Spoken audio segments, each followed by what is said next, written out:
Hello guys, for today's video, maluto kita. Okay, sarap sa mga paborito ko. Ayan, pasaod muna ako. Mabakal ako. Yung mga ingredients. Yes, mga ingredients. Sa lulutuin ta. Right, ayan. Mabahalati na fa. Yes, then fa. Kamates. Ayan.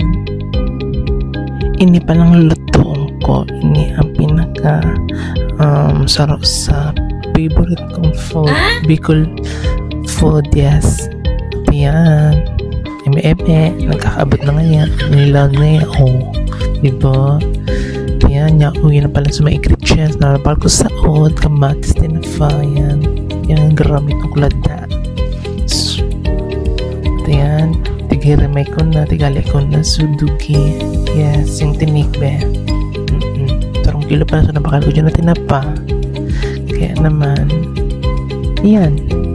Yun na pala, naka-ready na ang pang-disata. Yes, o diba?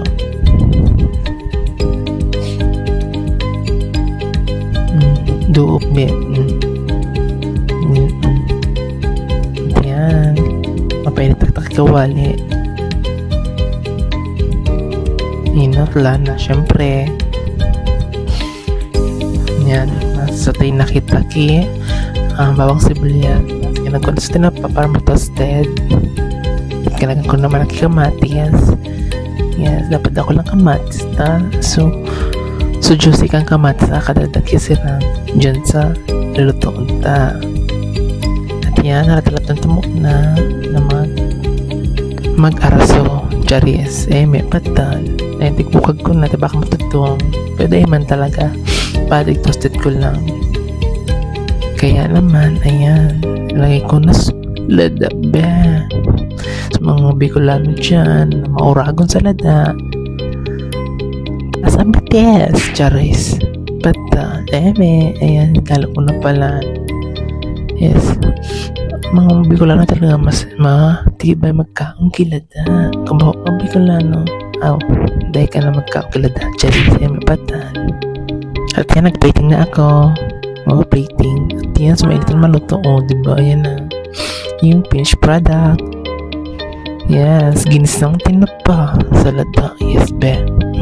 Saram sa nakaan. Maubos ang kaldero mo, Charis. Maubos ang maluto sa kaldero. Ayan.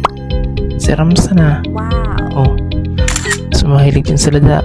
Kaon na. At syempre, yan na. Makaon na. Syempre, ako nang luto. Ako makaon. Charis, may patal. Diba? Sanong sa naka, sabi ko sa imo. Kaya sabi ko sa imo, parang kakakainin. Abos sa sako mong bagas. Patal, saraman yan, be. Kaya ka, gumaybo ka na, kung may makatan na, ilada, Charis. Yan, tapos na, busog-busog, ladot. Thank you for watching. Mwah!